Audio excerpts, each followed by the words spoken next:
अब खबर जनपद एटा से है, जहां हिंदुओं को जगाने वृंदावन से एटा रामलीला मैदान पहुंचे स्वामी सत्यमित्रानंद जी महाराज। वहीं बांग्लादेश में लगातार हो रहे हिंदुओं पर अत्याचार को लेकर हिंदुओं को एकजुट करने के लिए वृंदावन से विश्वविख्यात संत स्वामी सत्यमित्रानंद महाराज जी एटा में पावन धरा रामलीला मैदान पहुंचे, जहां उन्होंने हिंदुओं को एकजुट करने के लिए हुंकार भरी। वहीं मंच से हुंकार भरते हुए उन्होंने कहा कि जिस तरह से हमारे हिंदू भाई बहनों पर बांग्लादेश में अत्याचार हो रहा है वह निंदनीय है और यह किसी हाल में बर्दाश्त नहीं किया जाएगा। क्या कुछ कहना था उनका, आप स्वयं देखिए हमारे संवाददाता मयंक कुमार व चंचल शर्मा की इस खास रिपोर्ट में।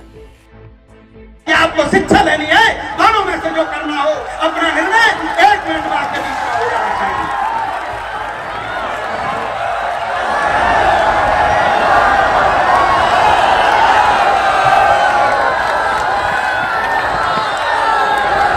मैदान में हिंदू विशाल धरना प्रदर्शन किया गया है बांग्लादेश में हिंदुओं पर हो रहे अत्याचार को लेकर। तो आपके द्वारा कहा गया है कि सरकार को तुरंत एक्शन में आना चाहिए और बांग्लादेश के ऊपर चढ़ाई करनी चाहिए, सेना भेजनी चाहिए। देखिए, मैं आपकी मीडिया के बंधुओं के माध्यम से अवगत करा देना चाहता हूं आपके समस्त दर्शकों को।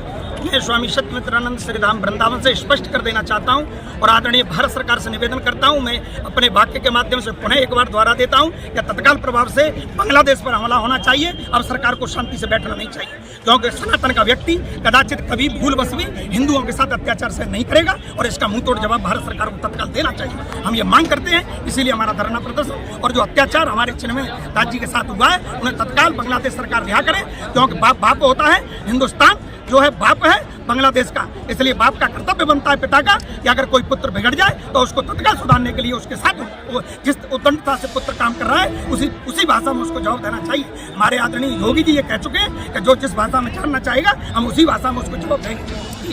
महीनों से हिंसा चल रही है, सरकार का अभी तक कोई कठोर रुख देखने को नहीं मिल रहा है। नहीं, ऐसा नहीं है। आपके द्वारा आप जो कह रहे हैं वो ठीक है, लेकिन ऐसा नहीं है कि भारत सरकार ने कार्य नहीं किया है। बहुत सारे कार्य किए गए हैं जो अभी सरकार ने सामाजिक पटल पर इसलिए नहीं रखे हैं कि जो विपक्षी जो उछल कूद आज जो कर रहे हैं मेंढकों की तरह, उनको मुंहतोड़ जवाब देने के लिए अब जो सेशन चल रहा है, जो शीतकालीन सत्र चल रहा है, उसमें जवाबदेही होगी सरकार की। और अभी प्रतीक्षारत है सरकार और शीघ्र अगले महीने आपको सूचना मिलेगी कि बांग्लादेश के साथ हम लोग क्या क्या करने वाले हैं।